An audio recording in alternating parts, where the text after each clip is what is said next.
cold start of my Honda Rebel. Has had no gas in it. I just put some fuel in. I gotta clean it up. I wish I had a garage, but I don't. The mirror just got loose. I can tighten that back up. But it's pretty much covered in snow because the tarp flew up. Put a little gas in it.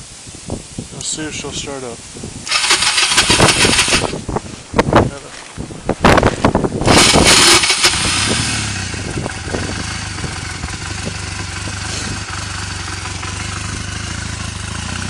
And it's about negative 15 degrees outside right now.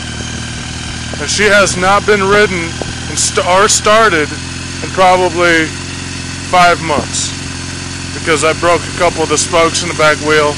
I got the spokes, I just gotta swap them out. And the battery has been in this bike this entire time in this cold weather. And she just started right up.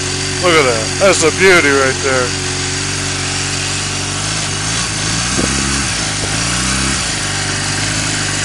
Throttle's kind of frozen.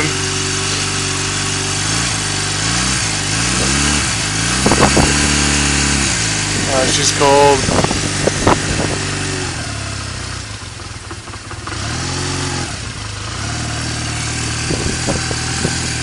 Look at that baby. She just started right up. I love her. Have a good one, guys.